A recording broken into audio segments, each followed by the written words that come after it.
Hello and welcome to In Depth. I'm Tina Jha.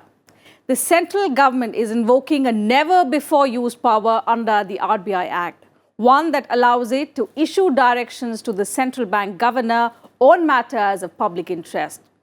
Given that the RBI as the central bank is intended to be an autonomous institution, this is an unusual departure from the norm.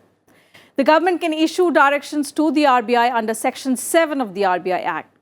In recent weeks, the government is reported to have sent several letters to the RBI governor on several issues, ranging from liquidity for non-banking financial companies to capital requirements of weak banks and lending to micro, small and medium enterprises. Today in Depth, we talk in detail about Section 7 of the RBI Act and also what led the government to invoke it for the first time. We'll also talk about the role and functions of the Reserve Bank of India and other central banks worldwide.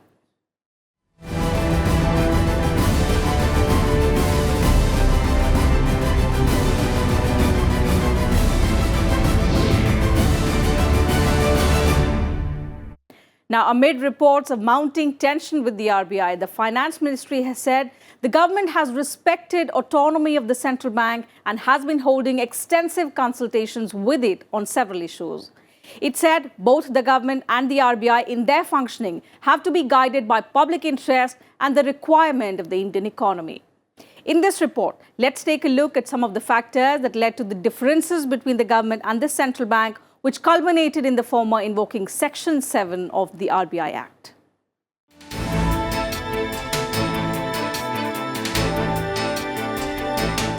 In an unprecedented move, the government has cited the never-before-used power of issuing directions to RBI governor to seek a resolution to differences with the central bank. The government sent at least 3 letters on different issues ranging from prompt corrective action framework to liquidity management and sought consultation under Section 7 of the RBI Act, which gives it powers to issue any direction to the central bank governor on matters of public interest.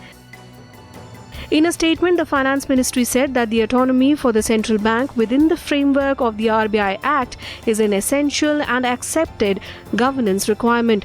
Both the government and the RBI in their functioning have to be guided by public interest and the requirement of the Indian economy.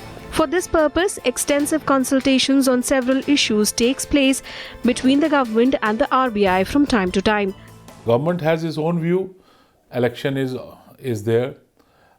Central government and the Reserve Bank has its own view because the Reserve Bank feels that the banking sector is not performing well because there is a shortage of capital adequacy.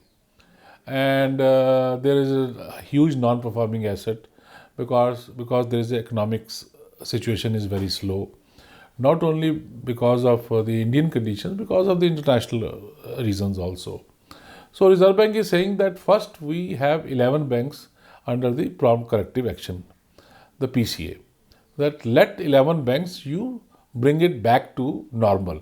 So for bringing it normal, you require capital adequacy. For capital adequacy, the government should bring the more capital because government is the owner, majority owner, more than 90% ownership of the public sector banks.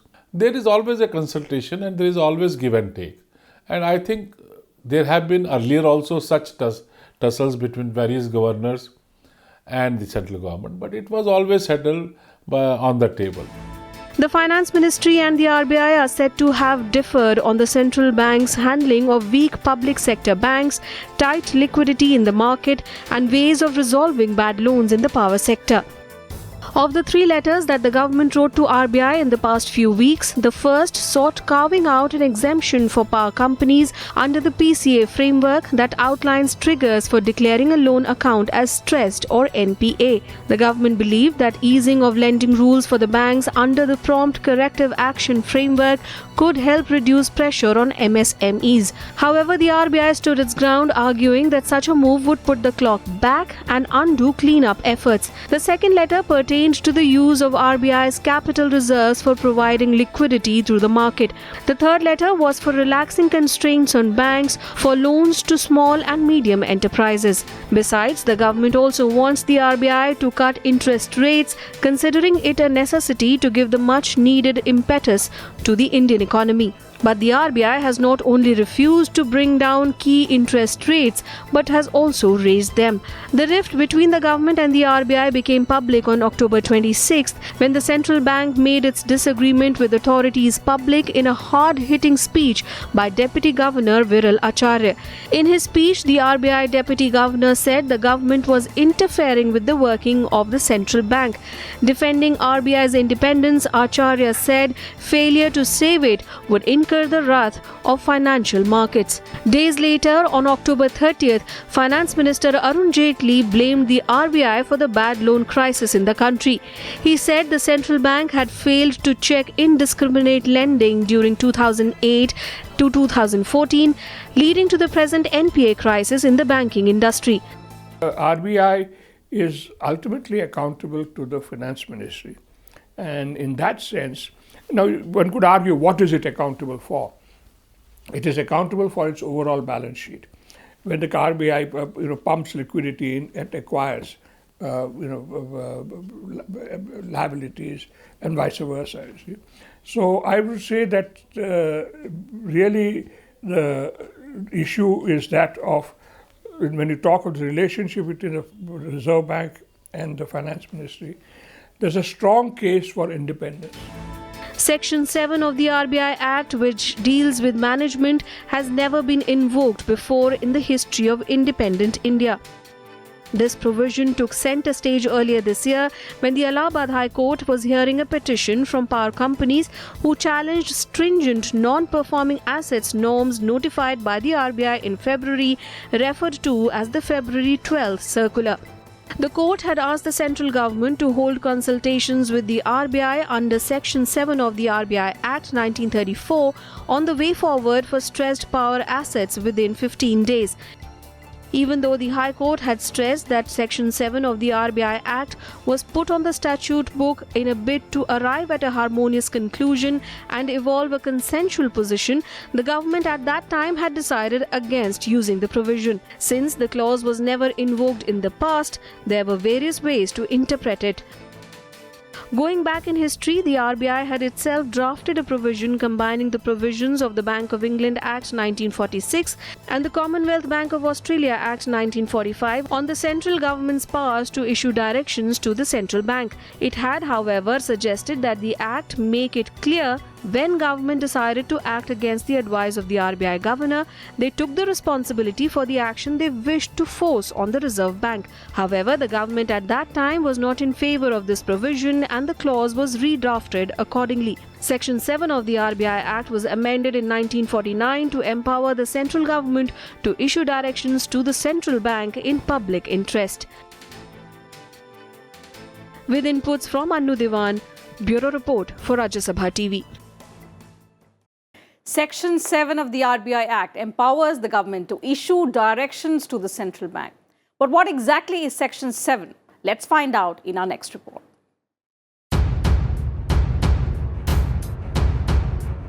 The Reserve Bank of India Act 1934 is the legislative act under which India's central bank, the Reserve Bank of India, was formed on April 1st, 1935.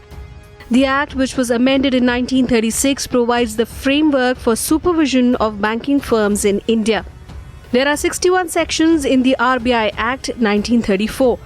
Some of the important sections are Section 3, which talks about the establishment and incorporation of the Reserve Bank. Section 4 lays emphasis on the capital of the bank, that was 5 crore rupees. Section 8, which mentions the composition of the Central Board of the Reserve Bank of India.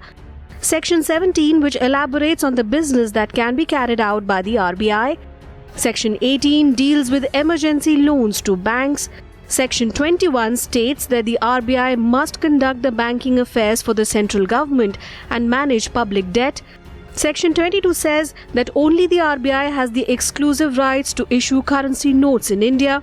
Section 24 states that the maximum denomination of a note can be 10,000 rupees. Section 42 of the RBI Act talks about the cash reserves of scheduled banks to be kept with the bank. And Section 45U defines repo, reverse repo, derivative, money market instruments and securities.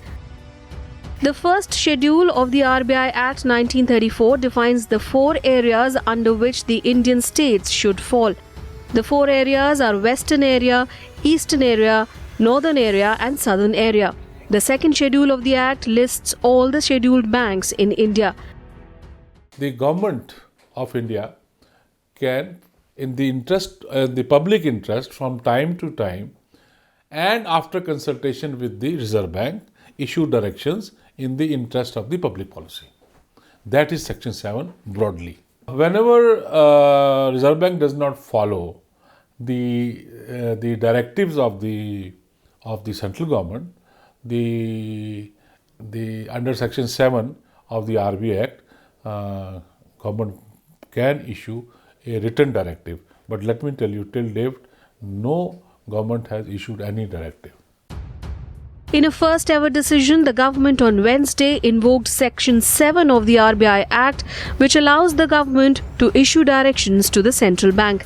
Section 7 of the RBI Act reads, "The central government may from time to time give such directions to the bank as it may, after consultation with the governor of the bank, consider necessary in the public interest."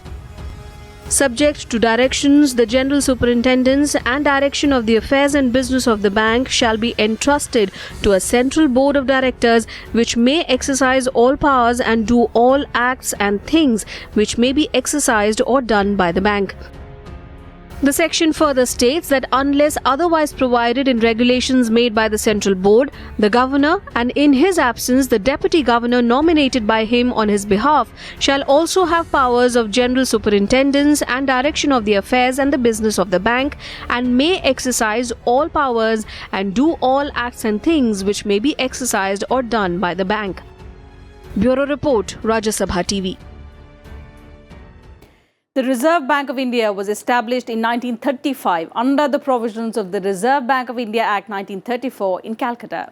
Though originally privately owned, it was nationalized in 1949. Various roles have been outlined for the RBI, from traditional to supervisory to promotional to developmental. More details in this report. The Reserve Bank of India was established on 1st April 1935 during the British Raj. It was set up on the recommendations of the Hilton-Young Commission that were made in 1926. The central office of the Reserve Bank was initially in Kolkata, Bengal, but was permanently moved to Mumbai in 1937. Though originally privately owned, the RBI has been fully government-owned since nationalization in 1949. RBI has 4 roles to play. One is to manage the currency of the country, to print and manage the currency of the country. That is number 1. Number 2, to manage the securities of the government. After all, government raise funds from the market, so the securities which are issued for that purpose, it is a Reserve Bank which issues the security on behalf of the government, which is guaranteed by the government. And third is to manage the foreign exchange of the country, which is very important again. And the fourth is to see that the banking sector is properly running and is observing all the regulations of the banking sector and as per the licenses given by Reserve Bank of India. These are the 4 roles which Reserve Bank takes. The RBI's preamble says, the purpose for setting up India's central bank is to regulate the issue of banknotes and keep reserves to secure monetary stability in India and generally to operate the currency and credit system of the country. It further says, a modern monetary policy framework is needed to meet the challenge of an increasingly complex economy, with the primary objective being to maintain price stability while keeping in mind the objective of growth. The preamble in the RBI Act, as amended by the Finance Act in 2016, thus provides that the objectives of monetary policy is to maintain price stability while keeping in mind the objective of growth. The focus of RBI is to see that the after all, any country is basically in economic sense It's a central bank of the country which ensures that the economy runs correctly, which includes bank interest, which includes maintaining the inflation, which includes to ensuring that the lending is done wherever there is a requirement, and to also see that whatever the government directions are, they follow that. These are the things. The Central Board of Directors governs the affairs of the Reserve Bank. It is appointed by the government for a period of 4 years. Full-time officials are the governors and not more than 4 deputy governors. The government nominates 10 directors from various fields and 2 government officials. Further, there are 4 directors, 1 each from 4 local boards. The RBI has 4 zonal offices at Chennai, Delhi, Kolkata and Mumbai. It has 20 regional offices, mostly in state capitals, and 11 sub-offices. The RBI has 5 training establishments. 2 of them, including the College of Agricultural Banking and Reserve Bank of India Staff College, are part of the Reserve Bank. The other 3 are autonomous: National Institute for Bank Management, Indira Gandhi Institute for Development Research, Institute for Development and Research in Banking Technology. The Reserve Bank of India performs traditional central banking functions and also undertakes different promotional and developmental measures to meet the dynamic requirements of the economy. Traditional functions of the RBI include note issue and being banker, agent and financial advisor to the government. The Reserve Bank also acts as a guardian for commercial banks. It is also the custodian of foreign exchange reserves, Bank of Central Clearance, Settlement and Transfer, Controller of Credit. The Reserve Bank also has non-monetary functions. They include supervision of banks and promotion of sound banking systems. These include granting license to banks, inspection and enquiry, implementing the deposit insurance scheme, periodical review of the working of the commercial banks, controlling the non-banking financial corporations. Further, the RBI has been a promoter of the financial system. These special functions are non-monetary in nature. They include promotion of banking habits, providing refinance for export promotion, facilities for agriculture, facilities to small-scale industries, helping cooperative sector, prescribing minimum statutory requirements for banks. The RBI's development functions include strengthening the banking system, financial institutions, backward areas, economic stability, economic growth, and maintaining the proper interest rate structure. Reserve Bank of India's liquidity adjustment facility helps banks to adjust their daily liquidity mismatches. LAF has 2 components: repo and reverse repo. Repo rate is the rate at which the RBI lends short-term money to banks against securities. When the repo rate increases, borrowing from RBI becomes more expensive. Reverse repo rate is the rate at which RBI borrows money from banks. In a reverse repo transaction, banks purchase government securities from RBI and lend money to the banking regulator, thus earning interest. Marginal standing facility was introduced by the Reserve Bank of India in its monetary policy 2011 and 12. The MSF is a penal rate for the banks, and the banks can borrow funds by pledging government securities within the limits of the statutory liquidity ratio. The RBI is intended to function as the backbone of the economy and facilitates growth in exports, forex, capital markets and other sectors. Bureau Report, Rajya Sabha TV. At the most basic level, the central banks of the countries across the world function in a similar manner. Also, central banks and governments rarely see eye to eye anywhere in the world. Let's take a look at this report. Central banks are responsible for setting down the monetary policy of their countries. When the economy is in trouble, it is the central bank that is called upon to save the day. In this context, let's take a look at how central banks function across the world. The Federal Reserve, or more commonly referred to as the Fed, is the central bank of the United States of America. Like other central banks, the Fed is an independent government agency. It is accountable to the public and the US Congress. The Fed does not receive funding through the congressional budgetary process. The financial statements of the Fed and the Board of Governors are audited annually by an independent outside auditor. Primarily, it is the monetary policy institution. The other functions are functions which in many countries, these functions are not performed by the central bank. Banking regulation is often in the hands of an independent regulator. You will often find debt management is of the government's borrowing program is almost always with the government's finance ministry. After all, they are the borrower, so they should manage that program.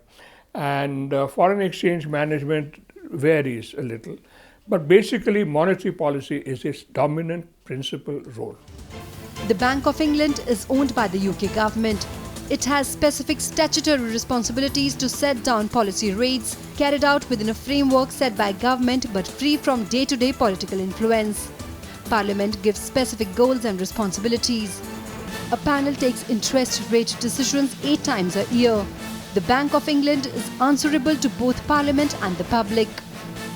The European Central Bank or ECB manages the euro and implements monetary and economic policy for the EU. The ECB is the most independent of central banks and its charter prevents it from backing any government. However, it is criticized as being non-independent because it is at the mercy of the governments of Europe's creditor countries. Bank of Japan has a legal mandate to maintain price stability. The government is not allowed to sack the central bank governor or members of the board, but parliamentarians have the right to appoint them. Bank regulation is done by the Financial Services Agency. The Chinese central bank, known as People's Bank of China, is subservient to the Communist Party and its national objectives. It is responsible for mainlining growth, price stability, currency stability and health of financial sector. Turkey Central Bank. The sharp depreciation in emerging market currencies was seen to have triggered by the fall in the Turkish lira. The collapse of the lira has been attributed to Turkish President Recep Tayyip Erdogan taking control of Central Bank of the Republic of Turkey and preventing it from raising rates. Bureau Report, Rajya Sabha TV.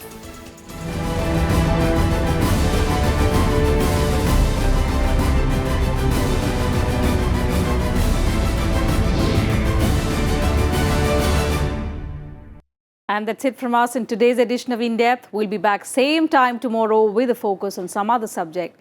You can also watch our episodes online on YouTube and Twitter and get back to us with your feedback and suggestions. Thanks for your time.